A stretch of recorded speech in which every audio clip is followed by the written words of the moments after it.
Hello and welcome guys, welcome to study social work again. आज हम फिर से स्वागत करते हैं आप सबको एक नए और एक्साइटिंग टॉपिक के साथ। आज सिर्फ और सिर्फ एक्साइटिंग टॉपिक नहीं है, ये आप लोगों के चाहते हुए टॉपिक है, क्योंकि आप लोगों ने बहुत ज़्यादा कमेंट्स किए थे हम लोगों को इस टॉपिक के ऊपर कि आप लोगों को सोशल पॉलिसीज़ का मॉडल्स पढ़ना है। ठीक है, सोशल पॉलिसीज़ का मॉडल के ऊपर हमें बहुत ज़्यादा कमेंट आया था। इसके चलते हम लोगों ने सोचा कि चलो सोशल पॉलिसीज़ के मॉडल के ऊपर एक हम लोग वीडियो बना देते हैं, वीडियो लेक्चर बना देते हैं, ताकि आप लोगों को ज़्यादा से ज़्यादा फ़ायदा हो जाए। जितने भी बच्चे आज नए देख रहे हैं, आज पहली बार देख रहे हैं, चैनल में नए हैं, उन लोगों को तो पहले welcome to the family of study social work. और उसके बाद हम लोग जो आपको बताना चाहते हैं कि स्टडी सोशल वर्क एक चैनल है, सोशल वर्क एजुकेशन के लिए डेडिकेटेड चैनल है, जहाँ पर हम लोग रोज़ नए नए सोशल वर्क के टॉपिक पढ़ते हैं और प्रिपरेशन करते हैं यूजीसी नेट के लिए,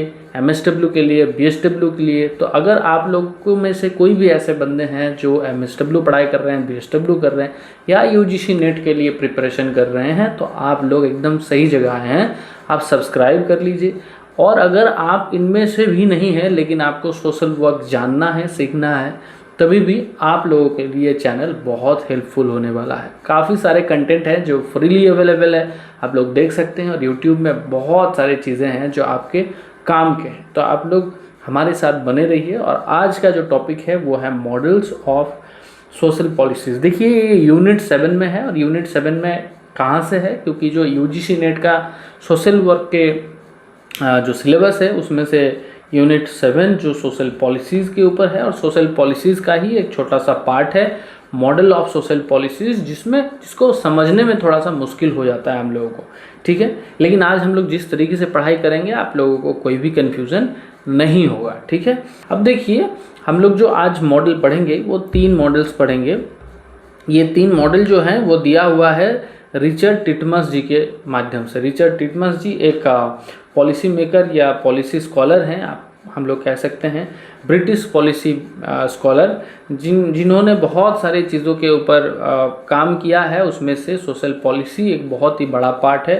और इनका कहना है या इनका मानना है कि सोशल पॉलिसीज़ सिर्फ और सिर्फ मैटेरियलिस्टिक नीड को फुलफ़िल नहीं करती है, इनकी मैटेरियलिस्टिक नीड के अलावा भी लोगों का मेंटल हेल्थ और साइकोलॉजिकल पीस जो है वो बहुत ज़्यादा रिकॉर्डेबल होता है। तो इसीलिए इनका जो अप्रोचेस है वो कहीं ना कहीं ये सारे चीज़ों को लेके आगे बढ़ती है। ठीक है, पहला मॉडल वो है residual welfare model of social policy. ठीक है, देखिए residual model of social policy अगर हम पढ़ेंगे तो इसका बैकग्राउंड थोड़ा सा समझ लेते हैं। रेसिडुअल वेलफेयर मॉडल के अंदर क्या कहा गया है, या हम लोग सबसे पहले थोड़ा सा समझ लेते हैं कि मॉडल जिस तरीके से डिवाइड किया गया है सोशल पॉलिसीज़ के अंदर, मॉडल का अल्टीमेटली गोल या अल्टीमेटली जो एम है वो है कि अलग अलग तरीके से, अलग अलग मॉडल के माध्यम से हमें ये समझाना कि जो पॉलिसीज़ है वो पॉलिसीज़ किस तरीके से फंक्शन करती है सोसाइटी के अंदर। ठीक है, किस तरीके से अलग अलग तरीके से मतलब एडमिनिस्ट्रेशन रन होता है और उसके अंदर पॉलिसी डेवलप होके सोसाइटल बेनिफिट या लोगों के कल्याण हेतु काम आती है। ठीक है, इतना बात है। अब देखिए रेसिडुअल मॉडल का हम जब बात करते हैं, रेसिडुअल मॉडल के अंदर ये बिलीफ है या ये बताया गया है कि एक होता है फैमिली और एक होता है जहाँ पर आप काम कर रहे हैं या इंडस्ट्री। ठीक है, इंडस्ट्री और फैमिली सफिशिएंट होता है एक इंसान के लिए। आप चीज़ों को समझने के प्रयास कीजिए।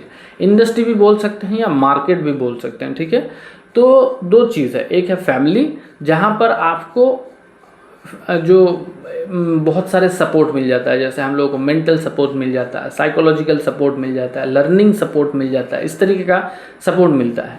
और जो मार्केट है या इंडस्ट्री है वहाँ से हमें अर्निंग सपोर्ट मिल जाता है। और रेसिडुअल मॉडल के अंदर ये बताया गया है कि ये तो जो 2 पहलू है हमारे सोसाइटी का, एक फैमिली और इंडस्ट्री या मार्केट, ये दोनों चीज़ एक इंसान के जीवन में जो रिक्वायर्ड चीज़ें हैं वो उनको प्रोवाइड करके देती है। अब बात आता है फिर पॉलिसी मेकर का या एडमिनिस्ट्रेशन का, वेलफेयर एडमिनिस्ट्रेशन के अंदर। तो देखिए एक हो गया जैसे पॉलिसी अगर हमें कोई क्रिएट करके देती है तो कौन देती है? गवर्नमेंट देती है हम लोगों के लिए पॉलिसी। आज के दिन में भी हम लोग जहाँ पर जीवन यापन कर रहे हैं वहाँ पर गवर्नमेंट हमें पॉलिसी क्रिएट करके देती है, ठीक है।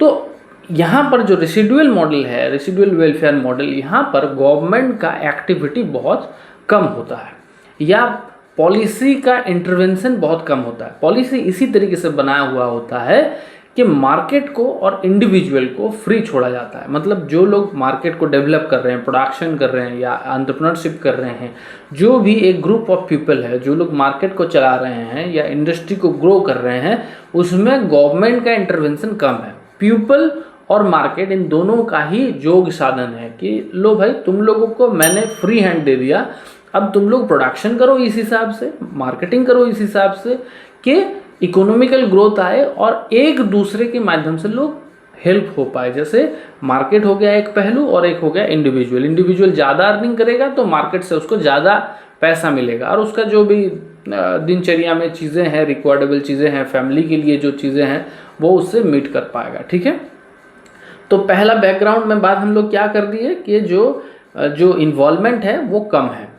पॉलिसी मेकर का या वेलफेयर एडमिनिस्ट्रेशन का इन्वॉल्वमेंट बहुत कम है, ठीक है। ये है। दूसरा है मिनिमलिस्टिक टारगेट, यही बात निकल के आ रही है, ठीक है। और मोटा मोटा यही बात है। तो हमें क्या याद रखना है? एक चीज़ याद रखना है पहले कि मार्केट को फ्री हैंड छोड़ा गया है। दूसरा हमें याद रखना है कि गवर्नमेंट का intervention between people and market में कम है या बिटवीन पीपल एंड इंडस्ट्री के बीच में कम है, ठीक है।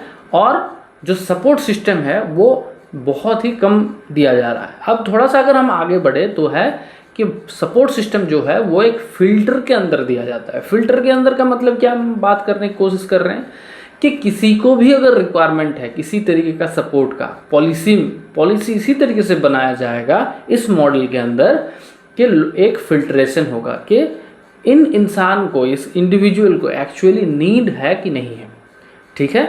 तो ये इसको बोला जाता है मीन टेस्ट। मीन टेस्ट के अंदर चीज़ों को प्रोवाइड किया जाता है। तो ये भी क्वेश्चन आने का चांसेस है। आप थोड़ा सा संभल के ये चीज़ को समझ लीजिए कि मीन टेस्ट क्या होता है। मीन टेस्ट का मतलब होता है कि एक एसेस होना, उसके बाद ये समझ पाना कि जो हम सर्विस प्रोवाइड कर रहे हैं, जिनको हम सर्विस प्रोवाइड कर रहे हैं, क्या उसके लिए उनका रिक्वायरमेंट है, क्या वो उतना इनकैपेबल है कि हमें सपोर्ट देने का ज़रूरत है, ये समझ लीजिए, ठीक है। हम थोड़ा सा कैरेक्टरिस्टिक पढ़ लेते हैं रेसिडुअल वेलफेयर मॉडल का, तो आप लोगों को और अच्छे तरीके से चीज़ों के बारे में आप लोगों को समझ में आ जाएगा। पहली बात देखिए, कैरेक्टरिस्टिक में हमें क्या बोला जा रहा है? Welfare is mean tested and selective. मैं फिर पहले ही आप लोगों को बताया कि जो वेलफेयर प्रोवाइड किया जा रहा है समाज कल्याण हेतु, जो नीतियाँ बनाया जा रहा है गवर्नमेंट की तरफ से, वो कैसा है? मीन टेस्ट के माध्यम से। इसका मतलब सब लोग एलिजिबल नहीं है उसके लिए, या सब लोगों के बीच में इक्वली डिस्ट्रीब्यूट नहीं किया गया है। जो भी वेलफेयर है वो किस तरीके से किया गया है? मीन टेस्ट के माध्यम से। इसका मतलब जिसके लिए रिक्वायरमेंट है, ठीक है। जैसे कोई अपाहिज व्यक्ति है तो उनके लिए मीन टेस्ट एप्लीकेबल होता है, तो फिर उनको दिया जा रहा है। या जो भी क्राइटेरिया गवर्नमेंट के साइड से मीन टेस्ट के अंदर जो भी क्राइटेरिया है उसको वो फुलफिल होना चाहिए और उसके बाद ही वो सर्विस उनके पास पहुंचेगी, ठीक है। तो इस तरीके से तो मीन टेस्ट के माध्यम से वेलफेयर किया जा रहा है। पहली बात, टारगेटेड द मोस्ट वल्नरेबल। अब वल्नरेबल के अंदर किस तरीके का क्राइटेरिया बनाया गया है उसके ऊपर है। जैसे मान के चलिए कोई वेलफेयर आ रहा है जिसके लिए होम दिया जा रहा है या रहने का जगह दिया जा रहा है, शेल्टर प्रोवाइड किया जा रहा है वेलफेयर के अंदर, तो इसका मतलब है मीन टेस्ट में जिन लोगों के पास घर नहीं है उन लोगों को प्रोवाइड किया जाएगा। ऐसा नहीं दिया जाएगा कि सब लोगों को इक्वली बांट दो, जिसके पास है उनके पास भी दे दो, जिनके पास नहीं है उनके पास भी दे दो। इस तरीके का पॉलिसी नहीं क्रिएट किया जाएगा।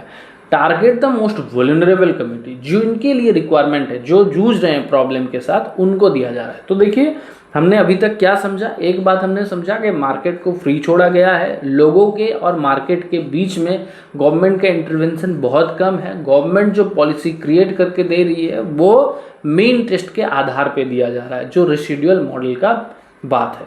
दूसरा हम बात पढ़ते हैं improve the living condition bye economic growth and collective effort. देखिए इकोनॉमिक ग्रोथ और कलेक्टिव एफर्ट का जो भी सोर्सेस है वो किस तरीके से, इम्प्रूविंग लिविंग कंडीशन। अब देखिए क्या बोला जा रहा है कि जब मार्केट को फ्री छोड़ा जा रहा है या इंडस्ट्री एंड पीपल के बीच में गवर्नमेंट का पॉलिसी नहीं आ रही है, इसका मतलब है गवर्नमेंट चाहती है कि जो भी इंडस्ट्री रन कर रहे हैं, जो भी लोग रन कर रहे हैं वो अपने हिसाब से इंडस्ट्री को रन कर पाए, या जो भी लोग इंडस्ट्री के साथ जुड़े हुए हैं वो अपने हिसाब से जुड़े हुए रहें।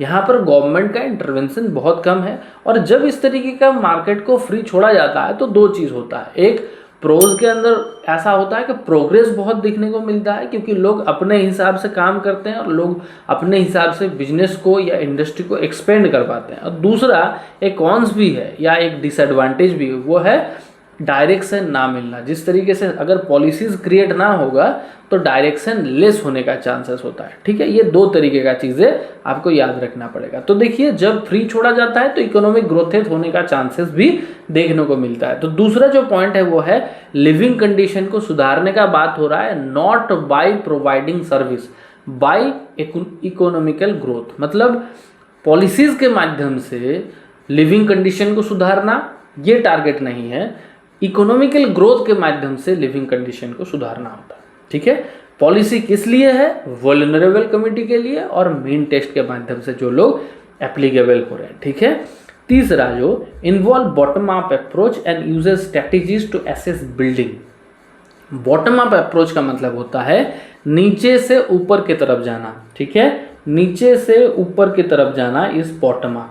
ठीक है, ये होता है बॉटम अप अप्रोच। तो बॉटम अप अप्रोच तो यहाँ पर इन्वॉल्व हो ही रहा है, लेकिन साथ ही साथ एक स्ट्रैटेजी बिल्ड हो रहा है, किस लिए, एसेट्स बिल्डिंग के लिए। ये एक तीसरा पहलू है, इसको आप अच्छे तरीके से समझ लीजिए।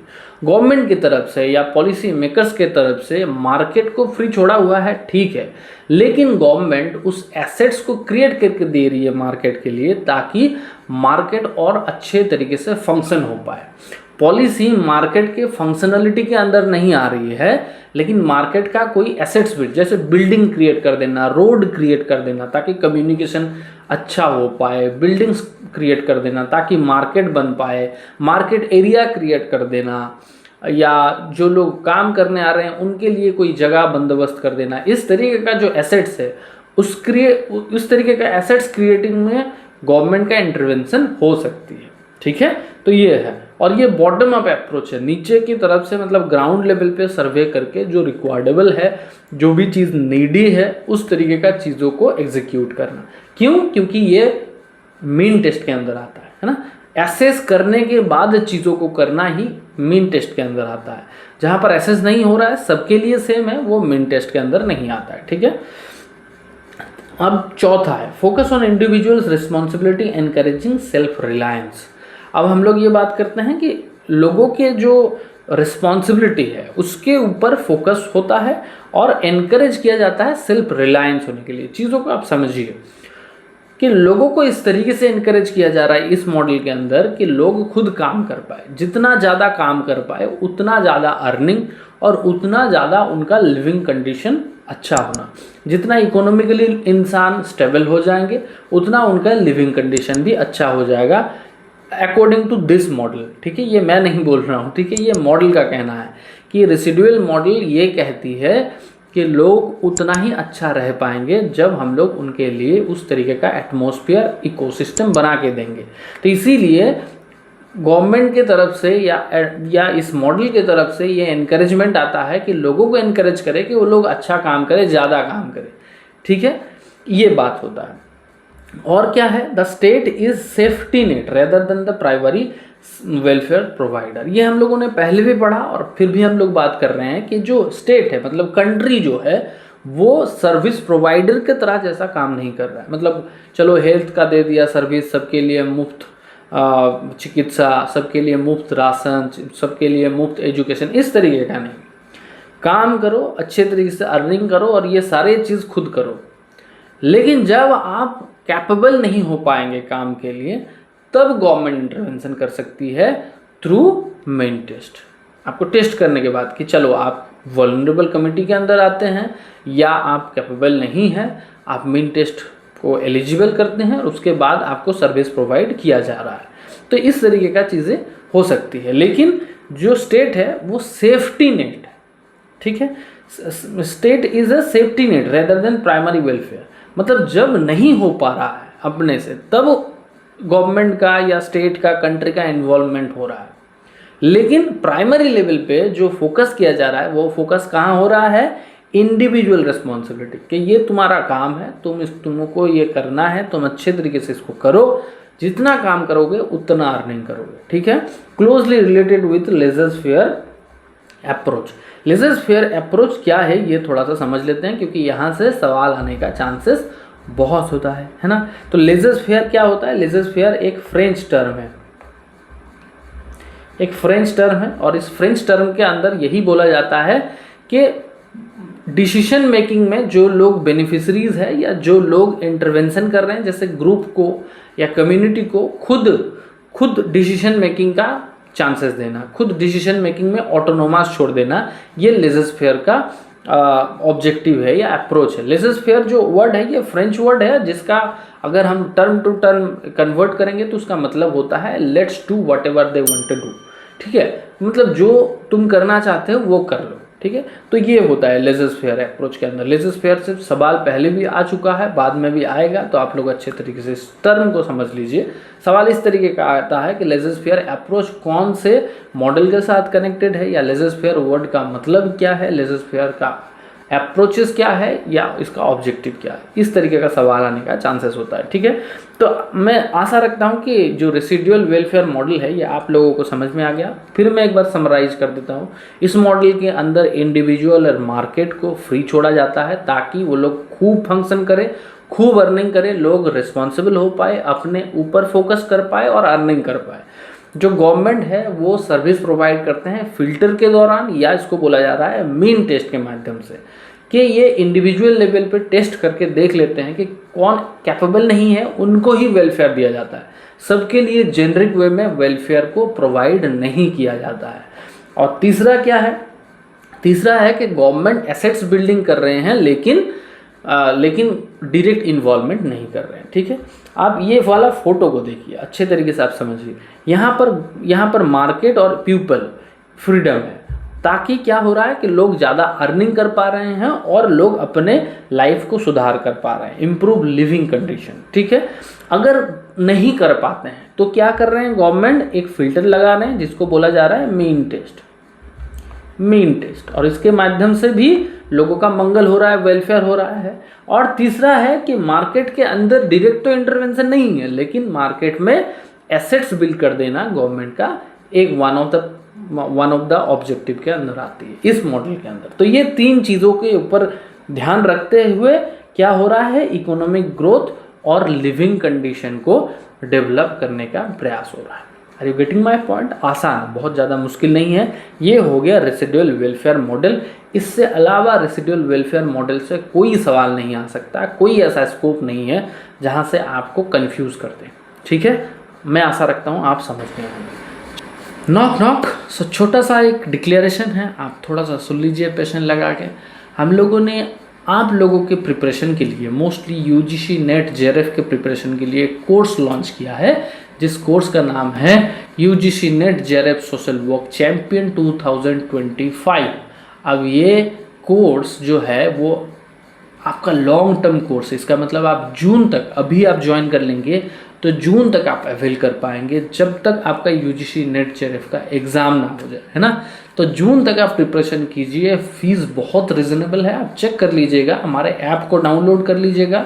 और इस कोर्स के अंदर हम लोग आप लोगों को प्रोवाइड कर रहे हैं स्टडी मटेरियल, हर एक चैप्टर वाइज बहुत ही क्रिस्टल क्लियर इसी तरीके का स्टडी वीडियोस, लेक्चर, ताकि आपके जो प्रिपरेशन है वो टॉप नॉच हो पाए।